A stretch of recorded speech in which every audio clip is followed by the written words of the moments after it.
وسلم الدين النصيحة الدين النصيحة الدين النصيحة صدق رسوله النبي الأمين الكريم۔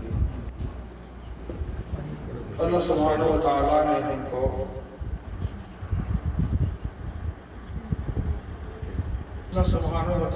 ہم کو بے نہایت نعمتوں سے نوازا ہے۔ اللہ تعالیٰ کے انعامات میں سب سے بڑا انعام ایمان ہے۔ جن کو ایمان نصیب ہو جائے وہ دنیا اور آخرت دونوں جگہ کامیاب ہے، اور جن کو ایمان کی نعمت نصیب نہ ہو وہ آخرت میں بڑے نقصان و خسران میں رہیں گے، تو تمنا کریں گے کاش ہم کو پھر سے دوبارہ واپس دنیا میں لوٹا دیا جائے، تاکہ ہم ایمان کی نعمت سے مشرف ہو کر اور ہمارے صالحہ افطار کر کے دوبارہ اللہ تعالیٰ کے دربار میں پہنچ جائے۔ لیکن اللہ تعالیٰ کے پاس ان کی کوئی بات سنی نہیں جائے گی۔ قرآن پاک میں ان حقائق کا تفصیلی ذکر آیا ہے۔ ایک جگہ فرمایا گیا ہے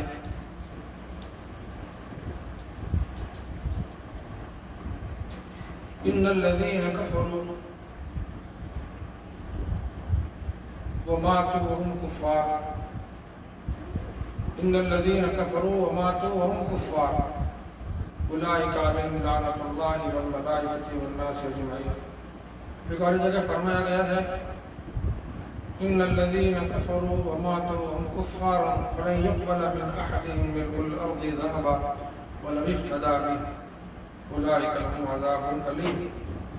آخرت کے دن ایک فرض کر کے بات بتائی گئی ہے جو کہ وہاں ممکن نہیں ہے، لیکن انسانوں کی نصیحت کے لیے ایک مثال دے کر سمجھایا گیا ہے کہ فرض کر لیجئے کہ روز حشر اگر کوئی انسان خزانوں کا مالک بنا دیا جائے، دنیا جہاں کے ہیرے جواہرات اس کو نصیب ہو جائیں، وہ اللہ تعالیٰ کے دربار میں کفارے کے طور پر پیش کر کے چھٹکارا حاصل کرنا چاہے تو ممکن نہیں ہے۔ اس سے اندازہ ہوگا کہ ایمان کتنی بڑی دولت ہے، کتنی بڑی نعمت ہے۔ اللہ تعالیٰ نے جن کو ایمان کی نعمت سے مشرف فرمایا ہے ان کو جو ہدایات دی گئی ہیں ان میں بنیادی ہدایت یہ ہے کہ ایک انسان کی کامیابی اللہ تعالیٰ کے حقوق ادا کرتے ہوئے بندوں کے حقوق ادا کرنے میں ہے۔ جو لوگ اللہ کے حقوق بھی ادا کرتے ہیں، بندوں کا حق بھی ادا کرتے ہیں، اللہ تعالیٰ ان کو دونوں جہان میں سرخرو رکھتے ہیں۔ ابھی دنیا کی زندگی گزارتے ہوئے ہر ایک انسان امتحان میں ہے، آزمائش میں ہے۔ ایک بادشاہ بھی ہے تو آزمائش میں ہے، فقیر بھی ہے تو آزمائش میں ہے، وزیر بھی ہے تو آزمائش میں ہے، امیر بھی ہو تو آزمائش میں ہے، فقیر بھی ہو تو آزمائش میں ہے، عورت ہو بھی تو آزمائش، مرد ہو تو بھی وہ آزمائش میں ہے، جوان ہو تو وہ بھی آزمائش میں ہے، بوڑھے ہو تو وہ بھی آزمائش میں ہے۔ آزمائش کا مطلب یہ ہے کہ انسان کو یہاں امتحان دینا ہے کہ ہم کس قدر اسلام کے بتائے ہوئے طریقے پر گامزن رہتے ہیں اور کتنا اللہ اس کے رسول صلی اللہ علیہ وسلم کے معیار کے مطابق اپنی زندگی گزارتے ہیں۔ ظاہر ہے زندگی گزارتے ہوئے زندگی گزارنے کا ایک کامیاب اصول یہ ہے کہ میری ذات سے جہاں اللہ تعالیٰ کے حقوق ادا ہوتے رہیں وہیں میری طرف سے بندگان خدا میں سے کسی کو تکلیف نہ پہنچے، کسی کا دل نہ دکھے، کسی کا حق ختم نہ ہو جائے، میں کسی کا حق غصب نہ کر لوں، کسی کو میری طرف سے ایذا رسانی نہ ہو، کسی کو میں تکلیف نہ پہنچاؤں، ایسے زندگی گزارنے کے ہم پابند ہیں۔ حدیث پاک میں آتا ہے رسول پاک صلی اللہ علیہ وسلم فرماتے ہیں کہ بتاؤ تمہیں مفلس کون ہے؟ مفلس کون ہے؟ تو صحابہ عرض کرتے ہیں کہ یا رسول اللہ وہ مفلس ہے جن کے پاس مال و دولت نہیں ہے، سامان زندگی نہیں ہے، زندگی گزارنے کے جو راحت و آرام کے اشیاء ہیں وہ نہیں ہیں، ایسا شخص مفلس ہے۔ تو آپ صلی اللہ علیہ وسلم نے فرمایا کہ نہیں، وہ مفلس نہیں ہے، وہ مفلس نہیں ہے، بلکہ مفلس وہ ہے جس نے نمازیں بھی پڑھی ہوگی، زکوٰۃ بھی ادا کیا ہوگا، روزے بھی رکھے ہوں گے، حج بھی کیا ہوگا، اسلام کے سارے احکامات کی تعمیل کرتا رہا ہوگا، تہجد گزار ہوگا، راتوں کو قیام کرتا ہوگا، دن کو روزہ رکھتا ہوگا۔ یہ سارے نیک اعمال کے ذخیرے کے ساتھ اس کے نامہ اعمال میں چند ایسی چیزیں بھی ہوں گی، جیسے اس نے کسی کا حق غصب کیا ہوگا، کسی کو تکلیف پہنچائی ہوگی، کسی کا دل دکھایا ہوگا، کسی کی دل آزاری کی ہوگی، یہ ساری خرابیاں، کسی کی غیبت کی ہوگی، کسی کی غرخوری کی ہوگی، تو ہر یہ ساری جو خرابیاں ہیں وہ سب کے سب اس کے نام اعمال میں ہوں گی۔ اب اس سے جن جن کا حق متاثر ہوا ہے وہ سب کے سب اللہ کے دربار میں حاضر ہوں گے۔ اللہ سبحانہ و تعالیٰ ادھر انصاف فرمائیں گے۔ انصاف ایسے ہوگا کہ اس کی جو نیکیاں ہیں اس کے نامہ اعمال میں، اس کے بینک اکاؤنٹ میں جو نیکیاں ہیں اللہ تعالیٰ ان کو تقسیم فرما دیں گے جن کا اس نے حق ضائع کیا ہے، جن کا حق اس نے ضائع کیا ہے، اس کی نیکیاں ان کے نامہ اعمال میں منتقل کر دی جائیں گی، یہاں تک کہ جب پوری نیکیاں اس کی ختم ہو جائیں گی، پھر بھی اہل حق کھڑے ہوئے ہوں گے اور بہت سے لوگوں کا حق باقی رہے گا۔ تو اللہ سبحانہ تعالیٰ دوسرا جو مرحلہ ہوگا وہ یہ ہے کہ اللہ تعالیٰ اس کے نامہ اعمال میں سامنے والوں کے جو اہل حق ہیں ان کے نامہ اعمال میں جو گناہ ہیں ان کے گناہ اس کے نامہ اعمال میں منتقل کریں گے، اس کے نامہ اعمال میں منتقل کریں گے۔ اس طرح سے گناہوں کا پلڑا بھاری ہو جائے گا، نیکیوں کا پلڑا بالکل اس کا جو ہے وہ ہلکا ہو جائے گا۔ لیکن جو ایمان والے بندے جن پر دنیا میں ظلم ہوا ہے، جب اللہ کے دربار میں پہنچیں گے تو جو کچھ اعمال خیر انہوں نے جوڑ کر زاد آخرت کی طرف لے گئے وہ تو ان کے نام اعمال میں رہیں گی، لیکن جن لوگوں نے ظلم کیا ہے ان کے نام اعمال سے جو نیکیاں ہیں وہ ان کے نام اعمال میں منتقل ہوں گی۔ اس طرح ان کا بینک اکاؤنٹ اور زیادہ ہو جائے گا۔ تو اسی لیے کوشش یہ کرنی چاہیے کہ اس امتحان میں کامیابی کے لیے کہ دنیا میں ایسی زندگی گزارے کہ ہماری ذات سے کسی کو تکلیف نہ پہنچے، ہماری ذات سے کسی کو تکلیف نہ پہنچے، نہ ہماری زبان سے، نہ ہمارے رکھ رکھاؤ سے، نہ ہمارے برتاؤ سے، الغرض ہماری کسی بھی گفتگو سے، بات چیت سے، رکھ رکھاؤ سے ہرگز کسی کو تکلیف نہ پہنچے۔ کسی شاعر نے بڑی پیاری بات کہی ہے، جراحات السنان لها التیام وما التام ما جرح اللسان۔ دانتوں کا جو زخم ہے وہ منتمل ہو سکتا ہے، لیکن وما التام ما جرح اللسان، زبان سے جو زخم بن جاتے ہیں وہ جلد نہیں بھرتے۔ زبان سے پہنچنے والے جو زخم ہے، زبان کے تیر سے جو زخم لگتے ہیں وہ بہت جلد منتمل نہیں ہوتے بلکہ بڑے دیر پا رہتے ہیں۔ اور کسی اردو شاعر نے اسی مفہوم میں ڈھالا ہے، تبر کا، تیر کا، تلوار کا گھاؤ بھرا، تبر کا، تیر کا، تلوار کا گھاؤ بھرا، لگا جو زخم زباں کا رہا ہمیشہ ہرا، لگا جو زخم زباں کا ہمیشہ رہا۔ اسی لیے زبان کی بڑی اہمیت ہے۔ رسول پاک صلی اللہ علیہ وسلم کی خدمت اقدس میں ایک شخص حاضر ہوئے، صحابی حاضر ہوئے، عرض کیا کہ یا رسول اللہ میرے لیے کامیابی کا راستہ بتائیے۔ تو آپ صلی اللہ علیہ وسلم نے زبان سے کچھ نہیں فرمایا، اپنی انگشت شہادت انگوٹھے کے درمیان زبان پکڑی اور آپ نے فرمایا کہ زبان اس کی حفاظت کر لو، اس کی حفاظت کرو، تمہارے لیے کامیابی ہے۔ اور حدیث پاک میں آتا ہے بہت سے لوگ اوندھے بل دوزخ میں ڈالے جائیں گے صرف زبان کی حفاظت نہ کرنے کی بنیاد پر۔ تو زبان کی بڑی اہمیت ہے، زبان کی بڑی اہمیت ہے۔ ہارون رشید کا شاید غالباً واقعہ ہے، انہوں نے اپنے غلام سے کہا کہ بکرے میں جو سب سے بہترین چیز ہے وہ پیش کی جائے کل ناشتے میں۔ تو ان کے مصاحب نے یا ان کے خادم نے زبان کا سالن بنایا اور خدمت میں پیش کر دیا۔ پھر دوسرے دن انہوں نے خواہش کی کہ بکرے میں جو سب سے خراب چیز ہے وہ میری بطور غذا پیش کی جائے، تو دوسرے دن بھی اس نے زبانی پیش کر دی۔ تو ہارون رشید کو یا جو بھی بادشاہ تھا ان کو تعجب ہوا کہ میں نے اچھے غذا کی فرمائش کی، تب بھی تم نے زبان ہمارے ناشتے میں رکھ دی، اور بکرے کے اندر جو چیز ناپسندیدہ ہے اس کی غذا بنانے کے لیے کہا تو تم نے پھر زبان کا سالن بنا دیا۔ تو انہوں نے کہا کہ بادشاہ سلامت، بات دراصل یہ ہے کہ یہ زبان اچھی بھی ہے خراب بھی ہے۔ زبان کا استعمال ہم پر موقوف ہے کہ ہم زبان کو اچھا استعمال کرتے ہیں یا زبان کا خراب استعمال کرتے ہیں۔ اسی لیے زبان کی بہت اہمیت ہے، زبان کی بہت اہمیت ہے، رکھ رکھاؤ کی اہمیت ہے، اپنے برتاؤ کی اہمیت ہے، بڑوں کے احترام کی بڑی اہمیت ہے، چھوٹوں پر شفقت مہربانی کی بڑی اہمیت ہے۔ اللہ کے نبی صلی اللہ علیہ وسلم فرماتے ہیں فلیس منا، فلیس منا، وہ ہم سے نہیں ہے۔ کون نہیں؟ من لم یوقر کبیرنا، جو اپنے بڑوں کا اکرام نہ کرے، ومن لم یرحم صغیرنا، اور جو اپنے چھوٹوں پر شفقت کا محبت کا برتاؤ نہ کرے۔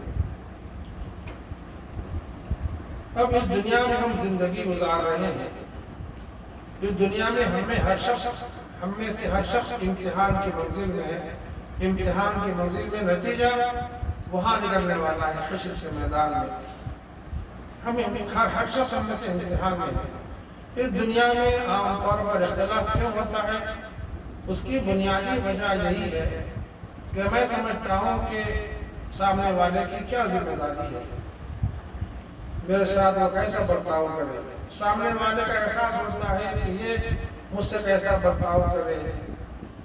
یہی بنیاد ہے اختلاف کی انتشار کی۔ اسلام اس بات کی ہدایت دیتا ہے کہ آپ اپنی فکر کریں، سامنے والے کی فکر نہ کریں۔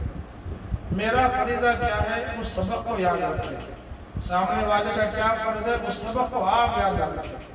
وہ سامنے والے کی ذمہ داری ہے، سامنے والے کا فرض ہے کہ اپنے سبق کو یاد رکھیں۔ لیکن ہو یہ رہا ہے کہ ہم سامنے والے کا سبق کو یاد رکھتے ہیں، اپنا سبق بھول جاتے ہیں، نتیجے میں بگاڑ و فساد پیدا ہوتا ہے۔ اس لیے خاص طور پر توجہ کر کے، اہتمام کر کے اس طرف ہم کو غور کرنا چاہیے، توجہ کرنا چاہیے کہ ہم اپنا سبق یاد رکھیں اور سامنے والے کا سبق وہ یاد رکھیں۔ اور اگر وہ یاد نہیں رکھتا ہے تو ظاہر ہے اللہ کے پاس اپنے اعمال کا جواب دے ہے، اس کا کوئی وزن ہمارے اوپر نہیں ہوگا۔ تو میرے پیارے بچوں سے میں یہ گزارش کروں گا، خواہش کروں گا کہ ہم ہمیشہ اس بات کی فکر کریں کہ میری طرف سے کسی کو تکلیف نہ پہنچے۔ میں اپنے معاملے کا ذمہ دار ہوں، دوسروں کے معاملے کا ذمہ دار نہیں ہوں۔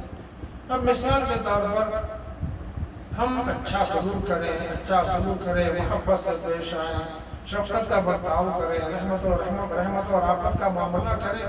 یہ سب کرنے کے باوجود سامنے والے کی طرف سے کچھ تجربے ایسے ہو سکتے ہیں جو دل میں جو دل میں زخم لگا سکتے ہیں۔ یہاں بھی اسلام نے ہدایت دی ہے۔ کیا ہدایت دی ہے؟ یہ دیکھا جائے کہ سامنے والے سے جو مجھے تکلیف پہنچ رہی ہے، آیا وہ میرا دوست ہے یا دشمن ہے؟ دشمن ہے تب بھی، دوست ہے تب بھی ہم اس کا اثر نہ لیں، درگزر کریں، معاف کریں۔ معافی کہتے ہی ہیں اس کو کہ کسی کی طرف سے زیادتی ہو آپ درگزر کریں، اور اگر کسی کی طرف سے کوئی تجربہ ہی نہ ہو آپ کو زیادتی کا تو معاف کرنے کا کوئی تصور ہی نہیں، بے معنی بات ہو جائے گی۔ تو معاف کرنا اسی وقت سمجھا جائے گا جبکہ کسی کی طرف سے کوئی زیادتی ہو رہی ہو تو ہم صبر کریں اور اس معاملے کو اللہ سے رجوع کر دیں، تب سمجھا جائے گا آپ نے معاف کر دیا ہے۔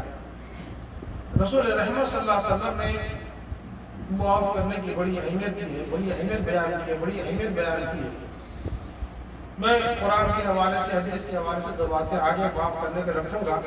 فی الوقت میں عرض کر رہا تھا کہ سامنے والا اگر ہمارا مخالف ہے، ہمارا دشمن ہے، ہمارا بحیقہ نہیں ہے، وہ ہمارا برا چاہتا ہے، اس سے ہم کو تکلیف پہنچ رہی ہے، تب بھی اسلام اسلام اسلام ہے، اسلام اسلام ہے۔ اسلام کیا کہتا ہے؟ ہم اس کے ساتھ بھی اچھا سلوک کریں، ہم اس کے ساتھ بھی اچھا برتاؤ کریں، ہم اس کے ساتھ احسان کا معاملہ کریں، سلوک کا معاملہ کریں۔ اور اگر سامنے والا ہمارا دوست ہے، اب اس کی طرف سے ہم کو کوئی تکلیف پہنچتی ہے تو وہ دو ہاتھ سے خالی نہیں ہے۔ ایک یہ ہے کہ جو کچھ وہ کہہ رہا ہے، جو باتیں ایسی ہیں جو تکلیف دے رہی ہیں، بسا اوقات تکلیف دینے والے اور تکلیف سہنے والے کے سمجھنے میں فرق ہوتا ہے کہ میں ایک بات آپ سے کہہ دوں، لیکن میں جس نیت کے ساتھ وہ الفاظ و کلمات استعمال کر رہا ہوں، ضروری نہیں ہے سامنے والا وہی معنی و مراد لے، اس کے ذہن میں کچھ اور مفہوم آتا ہے، تب کہیں جا کر دل میں خلش پیدا ہوتی ہے۔ یہ بھی ایک صورت ہو سکتی ہے، اور ایک صورت یہ ہو سکتی ہے کہ انسان اپنے نادانی سے ایسے کلمات کا استعمال کرے، ایسا رکھ رکھاؤ اختیار کرے، ایسا برتاؤ اختیار کرے جس سے سامنے والے کو تکلیف ہو۔ وہ تکلیف پہنچانا نہیں چاہتا، لیکن اپنی فطری کمزوری کی بنیاد پر وہ کسی کے لیے باعث آزار بن جاتا ہے۔ تو یہ تینوں قسمیں ایسی ہیں جس کو اسلام نے ہی بتائی ہیں، اور نفسیات کے ماہرین نے بھی اس کی 3 قسمیں کی ہیں۔ نفسیات کے ماہرین نے بھی ایسے ہی 3 قسمیں کر کے بتایا ہے، اور نفسیات کے ماہرین نے یہی بات کہی ہے کہ اس دنیا میں ہم چاہتے ہیں کہ سکون سے رہیں، راحت سے رہیں، آرام سے رہیں، چین سے رہیں، معاف کرنا سیکھیں، معاف کرنا سیکھیں، معاف کرنا سیکھیں۔ اسلام اسی کی تعلیم دیتا ہے کہ ہم معاف کریں، معاف کریں، معاف کریں۔ قرآن پاک میں سورہ نور میں ایک واقعہ آیا ہے، وہ واقعے کی بڑی تفصیل ہے۔ اس واقعے میں سیدنا صدیق اکبر رضی اللہ تعالیٰ عنہ نے یہ قسم کھا لی تھی کہ جس کی طرف سے تکلیف پہنچی ہے میں اس کا آئندہ سے کوئی تعاون نہیں کروں گا، جبکہ ان کی یہ معاونت کرتے تھے۔ اللہ تعالیٰ کو یہ بات پسند نہیں آئی، اللہ نے قرآن نازل کر دیا اور فرمایا کہ تم میں جو صاحبان فضل ہیں ان کے لیے یہ بات پسندیدہ نہیں ہے، ان کے لیے یہ بات پسندیدہ نہیں کہ ایسی قسم کھائیں کہ میں ان کو نہیں دوں گا، بلکہ کیا کرنا چاہیے؟ معاف کر دیں، معاف کر دیں، معاف کر دیں۔ پھر اللہ تعالیٰ نے ایک نفسیاتی بات بیان فرمائی، کیا تم نہیں چاہتے کہ اللہ تم کو معاف کرے؟ کیا تم نہیں چاہتے کہ اللہ تم کو معاف کرے؟ اس میں پیغام ہے کہ جب تم چاہتے ہو کہ اللہ ہمیں معاف کرے، ہم دوسروں کو معاف کرنا سیکھیں، ہم دوسروں کو معاف کرنا سیکھیں۔ قرآن پاک کی آیت سورہ نور میں ہے وَلَا يَأْتَلِ أُولُو الْفَضْلِ مِنْكُمْ وَالسَّعَةِ أَنْ يُؤْتُوا أُولِي الْقُرْبَى وَالْمَسَاكِينَ وَالْمُهَاجِرِينَ وَلْيَعْفُوا وَلْيَصْفَحُوا وَلْيَعْفُوا وَلْيَصْفَحُوا، چاہیے کہ معاف کریں، چاہیے کہ درگزر کریں۔ اللہ تحبون ان یغفر اللہ لکم، کیا تم نہیں چاہتے کہ اللہ تم کو معاف کرے؟ اور رسول رحمت صلی اللہ علیہ وسلم نے حدیث پاک سنائی ہے، وہ حدیث قدسی ہے۔ حدیث میں فرمایا گیا کہ ادبنی ربی فاحسن تعدیبی، میرے رب نے میری تربیت فرمائی ہے، مجھے ادب سکھلایا ہے اور اچھا ادب سکھلایا ہے۔ اور پھر ایک روایت میں فرمایا گیا ادبنی، میرے رب نے مجھے 9 باتوں کی وصیت کی، اوصانی ربی بتسع، میرے رب نے مجھے 9 باتوں کی وصیت کی ہے، اوصیکم بہا، میں تم کو بھی اس کی وصیت کرتا ہوں۔ اب ایک ہے اوصانی بالاخلاص فی السر والعلانیہ والعدل فی الرضا والغضب والقصد فی الفقر والغنى، یہ تین باتوں کا ذکر ہے۔ اس کے بعد پھر مزید 3 باتیں شروع ہو رہی ہیں، وہ کیا ہے؟ وَأَنْ أَعْفُوَ عَمَّنْ ظَلَمَنِي، میرے رب نے مجھے اس بات کی وصیت کی ہے کہ جو مجھ پر ظلم کرے میں اسے معاف کروں۔ وَأَنْ أَعْفُوَ عَمَّنْ ظَلَمَنِي وَأَصِلَ مَنْ قَطَعَنِي، اور یہ وصیت بھی میرے رب نے مجھ کو کی ہے کہ جو مجھ سے رشتے و تعلق کو توڑ لینا چاہے وہ مجھ سے رشتے و تعلق کو جوڑو۔ وَأُعْطِيَ مَنْ حَرَمَنِي، جو مجھ تک پہنچنے والے منافع سے مجھے محروم کرنا چاہے میں اسے دوں۔ یہ انسانیت کا کمال ہے، اور ہماری کامیابی کا راز اسی میں پوشیدہ ہے۔ جو بندے انسانیت کا کمال حاصل کر لیتے ہیں انہیں اللہ تعالیٰ کی محبوبیت نصیب ہوتی ہے، اللہ کی بارگاہ میں قرب کی نعمت عطا ہوتی ہے، وہ اللہ کے مقرب بندوں میں شامل کر لیے جاتے ہیں۔ یہ تین باتیں بڑی اہمیت رکھتی ہیں۔ وہ تین باتیں کیا ہے؟ ظلم کرنے والے کو معاف کیا جائے، رشتہ توڑ لینے والے سے رشتے کو جوڑے رکھنے کی کوشش کی جائے، مجھ کو محروم کرنے والے کو دیا جائے۔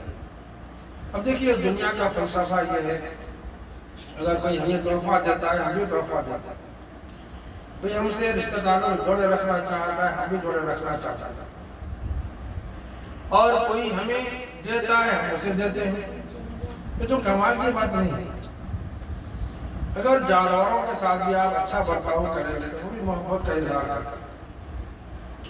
انسانیت کا یہ کمال نہیں ہے کہ یہاں پر ہم تجارت کریں، دیں اور لیں، دینے اور لینے کے اصول پر کاربند ہو جائیں، یہ پسندیدہ نہیں۔ اگرچہ دنیا میں وہی ملتا ہم جو دیتے ہیں، اس ہاتھ دے اس ہاتھ لے والی بات ہے، لیکن اسلام اس کی حمایت نہیں کرتا۔ اسلام اس بات کی حمایت کرتا ہے کہ آپ دینے کا سلیقہ سیکھیں، دینے کا سلیقہ سیکھیں، معاف کرنے کا سلیقہ سیکھیں، معاف کرنے کا سلیقہ سیکھیں، رشتہ داریوں کو جوڑے رکھنے کا سلیقہ سیکھیں۔ یہ ہمارا اپنا امتحان ہے۔ اس امتحان میں ہم کہاں تک کامیاب ہوتے ہیں یہ ظاہر ہے ہماری اپنی فکر پر موقوف ہے، ہماری اپنی توجہ پر موقوف ہے، اور ہمارے فکر کے زاویے کو تبدیل کرنے پر موقوف ہے۔ میں اختتام کے مرحلے کی طرف آتے ہوئے ایک دو باتیں عرض کروں گا۔ وہ یہ ہے کہ انسان کو دو طرح کے امراض لاحق ہوتے ہیں، ایک جسمانی امراض، ایک روحانی امراض۔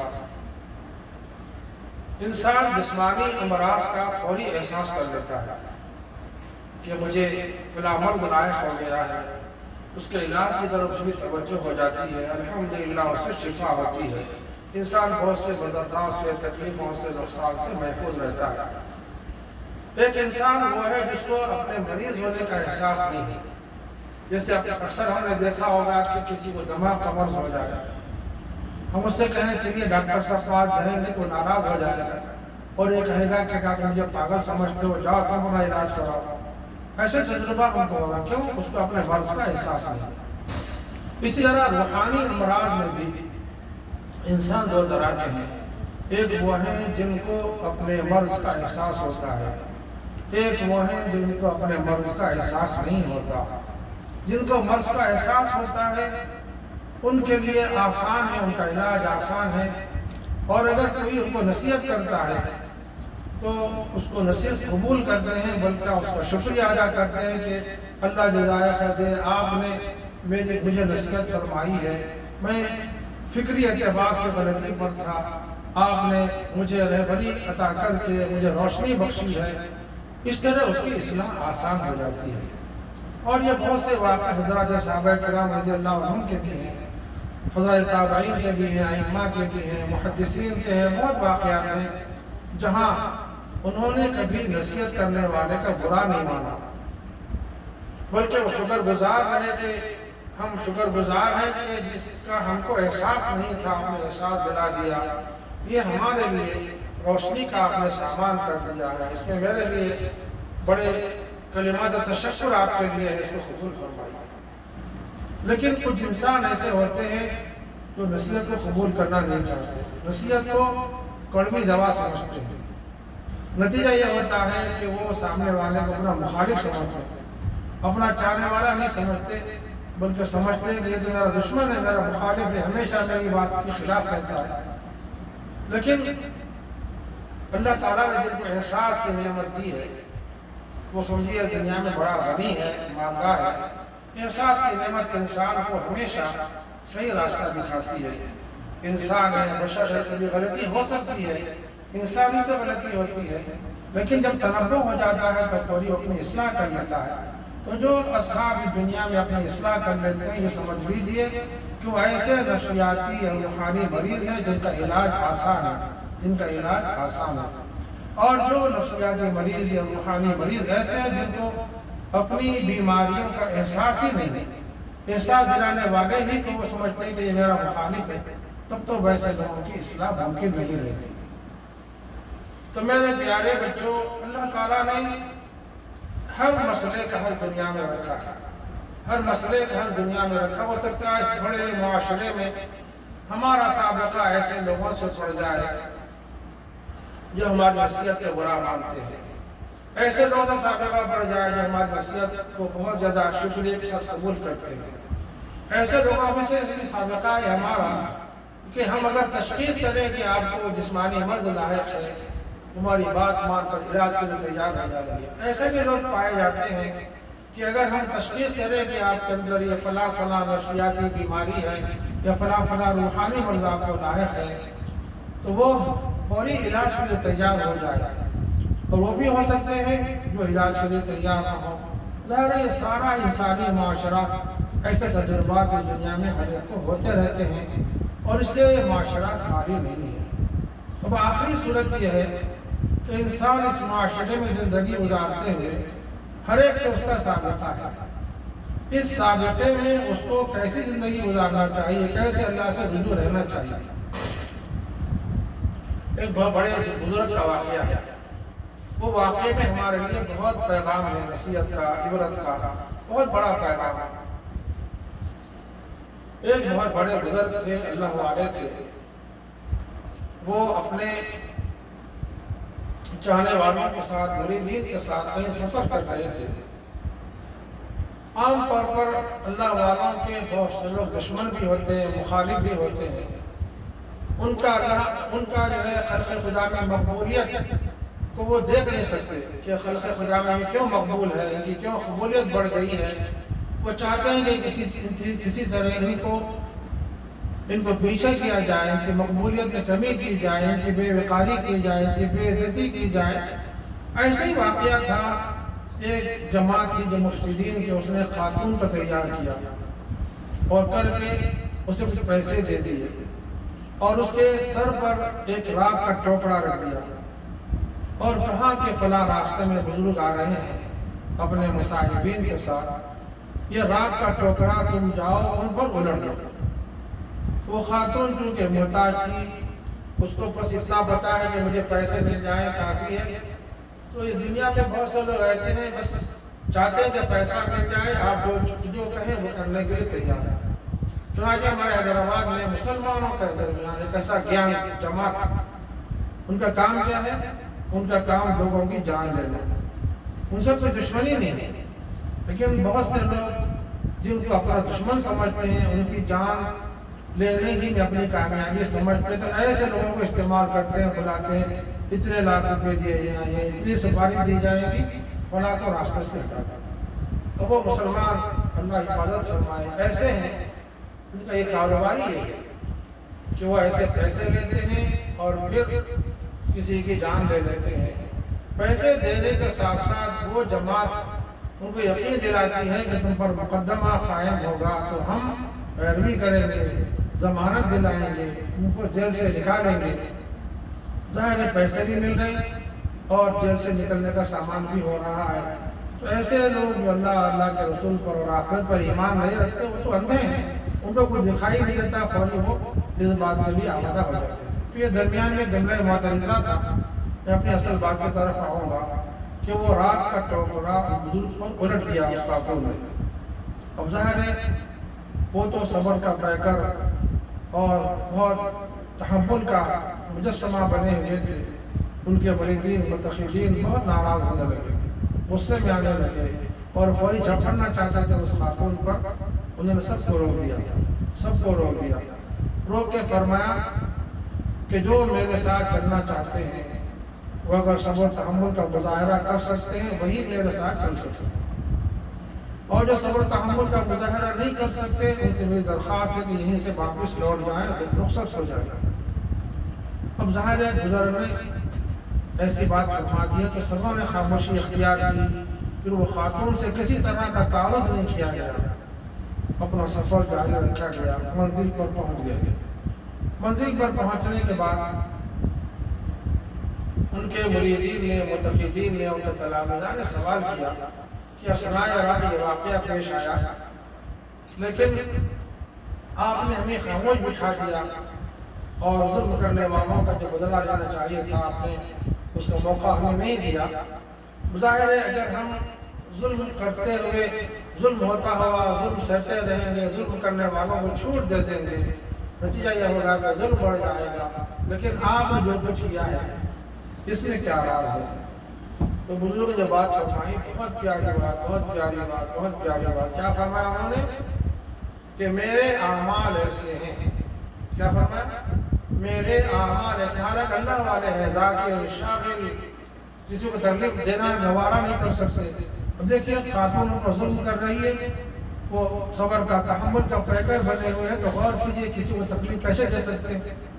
ان کا زندگی کا معاملہ بہت پاک و صاف، صاف ستھرا، دل صاف، آئینے کی طرح شفاف۔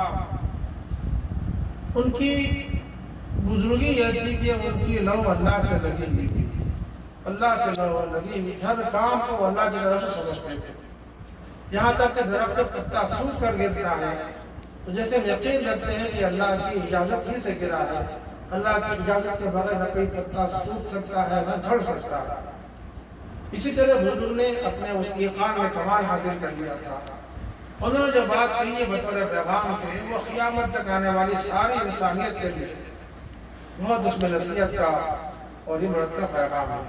انہوں نے مریدین سے اور طلباء سے کہا کہ دیکھو میرے اعمال ایسے ہیں، میرے اعمال ایسے ہیں کہ اللہ تعالیٰ اگر آسمان سے آگ برساتا تب بھی کم تھا۔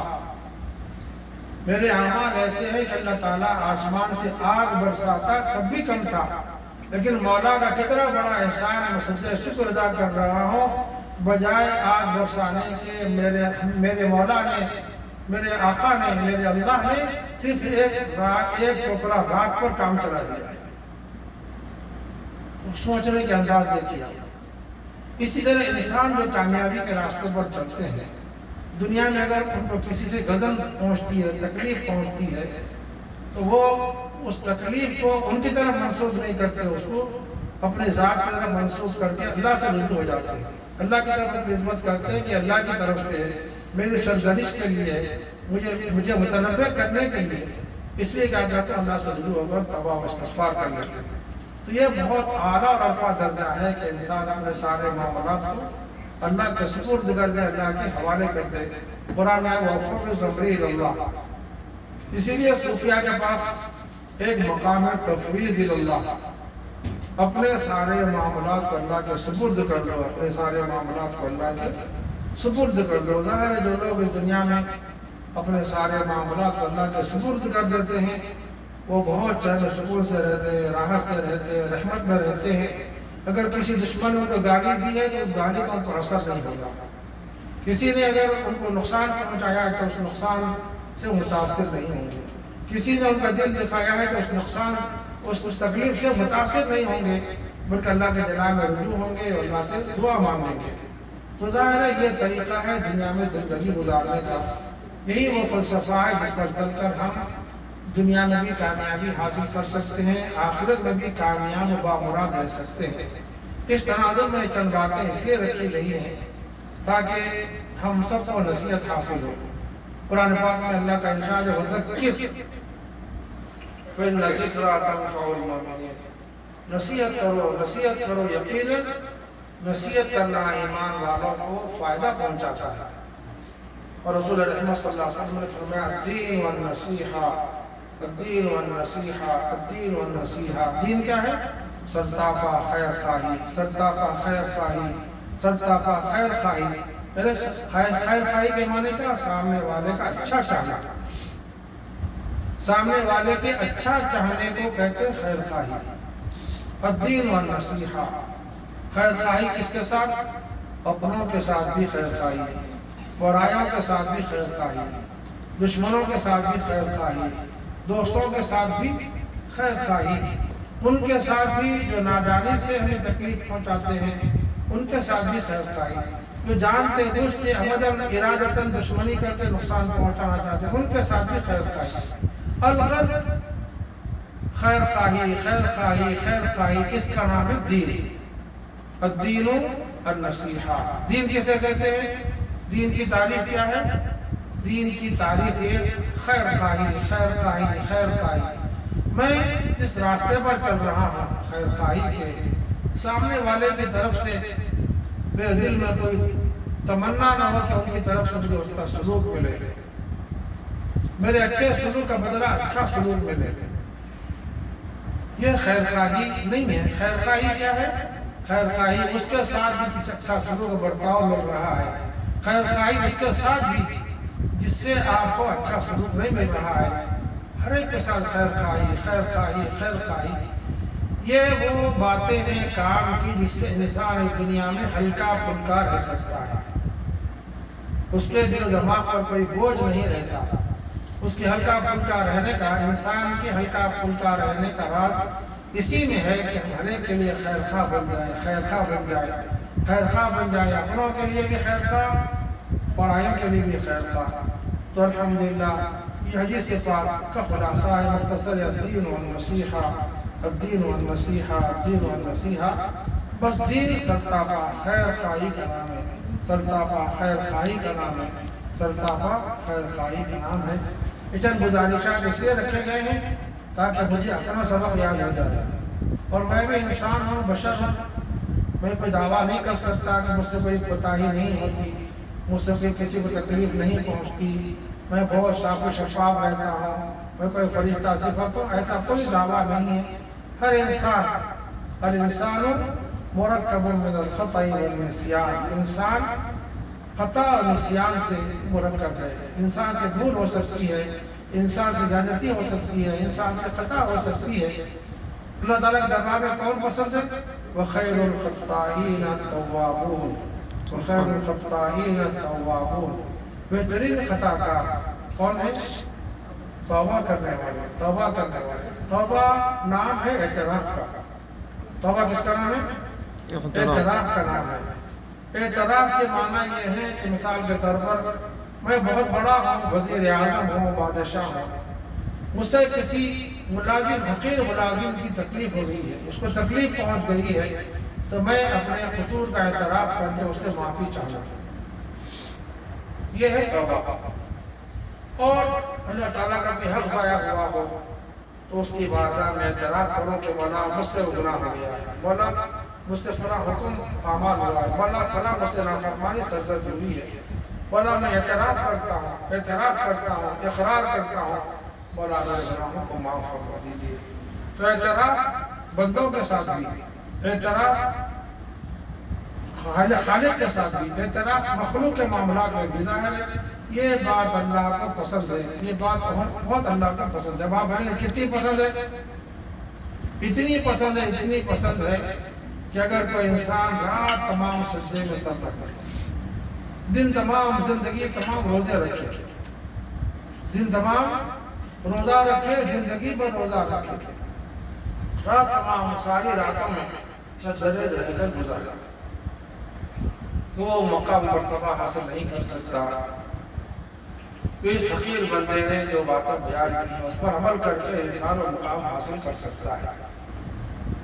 یہ میری اپنی تشریح نہیں ہے، رسول رحمت صلی اللہ علیہ وسلم کا ارشاد پاک ہے، ان المؤمن لیدرک بحسن خلقہ درجۃ صائم اللیل وقائم النہار۔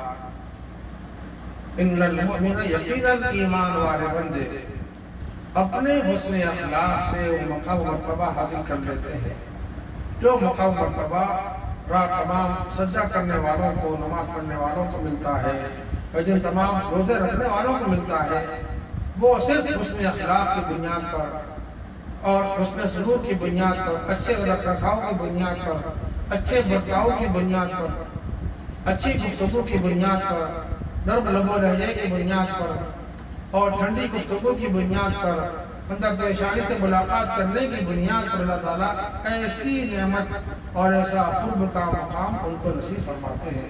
یہ حدیث پاک ہمیشہ ہماری زندگی کا سرنامہ ہونا چاہیے، ان المؤمن لیدرک بحسن خلقہ درجۃ قائم اللیل وصائم النہار۔ میں نے آج جو دعائیں کی ہیں خاص طور پر اس لیے کی ہے کہ عربی جو دعائیں ہیں وہ عربی زبان میں ہے، اللہ کے نبی صلی اللہ علیہ وسلم کے زبان اقدس سے، ذہن مبارک سے نکلے ہوئے کلمات۔ ایک بزرگ نے فرمایا ہے کہ جو مبارک کلمات رسول رحمت صلی اللہ علیہ وسلم کے ذہن مبارک سے نکلے ہیں، اس میں عبدیت کے، بندگی کے بڑے جلوے ہیں، اور اس میں بہت سی برکتیں ہیں، اس میں فساد و بلاغت کی بڑی نکھار ہے۔ ایسے پیارے کلمات ہیں کہ ان کے معنی مفاہیم سمجھ میں آ جائے تو انسان کی روح وجد کرنے لگ جائے۔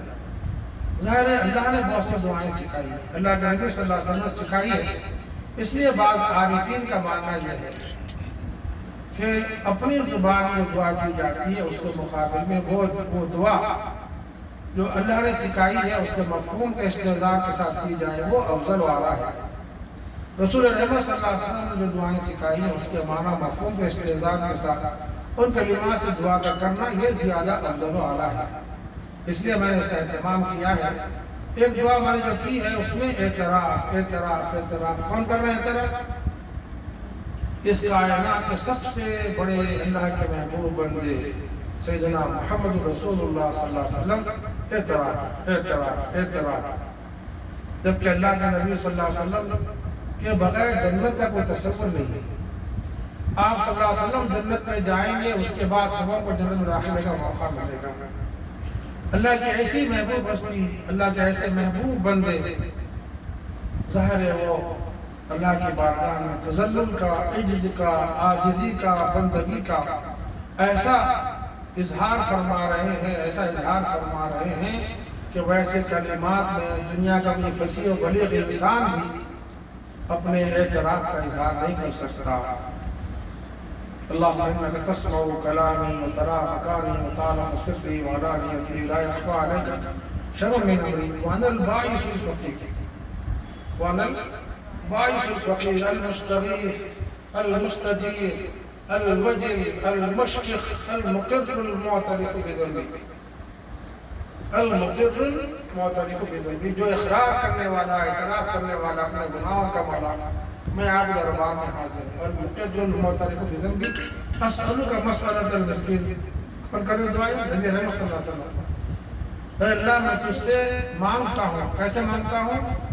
مسألۃ المسکین، ایک مسکین کے مانگنے کی طرح، ایک محتاج جیسے آپ دربار میں حاضر ہو کر مانگتا ہے بڑا ویسے مانگتا ہوں۔ وَنَبْتَهِلُ إِلَيْكَ ابْتِهَالَ الْمُذْنِبِ الذَّلِيلِ، اور ایسے انداز میں جو گناہگار ہے، ذلیل ہے، خوار ہے، مولا وہ جیسے آپ کے بارگاہ میں استغاثہ کر سکتا ہے مولا، ویسے میں آپ کے دربار میں حاضر ہوں۔ یہ بہت پیاری دعا ہے۔ اس دعا کے اندر جو اعتراف ہے، اصرار ہے اللہ کے نبی صلی اللہ علیہ وسلم کا، جو اپنی عاجزی کے تذلل کا اظہار آپ صلی اللہ علیہ وسلم نے کیا ہے، وہ ہمارے لیے اس میں بڑا پیغام ہے کہ یہ دعا کے الفاظ بھی ہم اپنی زبان سے ادا کریں، اور اس دعا میں جو چیزیں بیان کی گئی ہیں اس کا ہم اپنے آپ کو عملی پیکر بنانے کی کوشش کریں۔ ظاہر ہے یہ عملی پیکر اگر ہم بچ جاتے ہیں تو انشاءاللہ ہماری دنیا بھی کامیاب، آخرت بھی کامیاب۔ یہ چند گزارشات ٹوٹے پھوٹے الفاظ میں اور بے ربط انداز میں آپ کی خدمت میں رکھی گئی ہیں، جو کچھ بات دل میں آتی گئی زبان پر اسے ظاہر کیا جاتا رہا ہے۔ بس اللہ تعالیٰ سے دعا ہے پروردگار عالم جو کچھ کہا گیا ہے، سنا گیا ہے، مولا سنانے والے کو سب سے پہلے توفیق عطا فرمائیے، سنانے والے کو اصلاح فرما دیجیے، مولا سنانے والے کو مولا اس کا عملی پیکر بنائیے۔ جو کچھ اس خطا کار نے، گناہ گار نے، سیاہ کار نے مولا سنایا ہے پروردگار، سنانے والے کو مولا اس کا پہلے عملی پیکر بنائیے، اور مولا سارے سننے والوں کو مولا اس کا عملی پیکر بنائیے، اور مولا جہاں جا کے پیغام جائے مولا ان سب کو اس کا عملی پیکر بنا دیجیے۔ پروردگار ہماری دنیا بھی کامیاب فرمائیے، ہماری آخرت بھی کامیاب فرمائیے، پروردگار ہمارے رمضان کو قبول فرما لیجیے۔ جو اعمال اور حسنات ہم نے مولا رمضان میں کیے ہیں مولا بہت ٹوٹے پھوٹے ہیں مولا، ہماری بساط بھر کوشش کے ہم نے جو کچھ کیا ہے مولا وہ آپ کی بارگاہ میں پیش کیے جانے کے قابل نہیں، پروردگار آپ نے اپنے رحمتوں کے خزانہ میں بلا شامل فرما دیجیے۔ آمین آمین آمین آمین۔ پروردگار ہمارے بچوں نے مولا بہت پیارا قرآن پاک سنایا ہے مولا، بڑی خوشی ہے مولا، آپ نے بڑا انعام نوازا ہے مولا۔ اس خاندان میں، اس گھرانے میں کئی بچے الحمدللہ حافظ ہیں، کئی حافظ ہونے جا رہے ہیں، پروردگار ان سب کی حفظ کی حفاظت فرمائیے، آمین ان کی دنیا بھی اچھی بنائیے، آخرت بھی اچھی بنائیے۔ آمین ہمارا جو درد و سوز آپ نے ہمارے بچوں کی آمین تلاوت میں دیا ہے مولا، اس میں اور اضافہ فرمائیے۔ آمین آمین آمین اور مولا جو کچھ دین کے راستے پر یہ چل رہے ہیں مولا، ان کے لیے مزید استحکام کے مواقع عطا فرمائیے، استحکام کے مواقع عطا فرمائیے۔ پروردگار ہم سب کو مولا دنیا جہاں کی نعمتیں آپ نے عطا فرمائی ہیں، بے نہایت عطا فرمائی ہیں مولا، ہمارے گمان سے اور ہمارے تصور سے بھی کہیں اعلیٰ اور بالا نعمتیں آپ نے عطا فرمائی ہیں۔ پروردگار ہمارے استحقاق کے بغیر عطا فرمائی ہیں، ہماری صلاحیتوں لیاقتوں کے بغیر آپ نے عطا فرمائی ہیں۔ پروردگار جیسے آپ نے عطا فرمایا مولا، اس کی حفاظت بھی فرمائی، آمین اس آمین کی حفاظت بھی فرمائی، اس کی حفاظت فرمائیے مولا۔ اس سے مولا ہماری دنیا بھی اچھی بنائیے، آخرت بھی اچھی بنائیے، اس سے مولا خلق خدا کو فائدہ پہنچائیے، خلق خدا کو نفع پہنچائیے، اور اس سلسلے کو نفع رسانی کے جاری و ساری رکھیے، جاری و ساری رکھیے۔ اپنے رحمتوں کا معاملہ فرمائیے، اپنے رحمتوں کا معاملہ فرمائیے۔ سبحان اللہ وبحمدہ، سبحانک اللہم وبحمدک، نشہد ان لا الہ الا انت، نستغفرک ونتوب الیک۔ سبحان ربک رب العزة عما یصفون، وسلام علی المرسلین والحمد للہ رب العالمین۔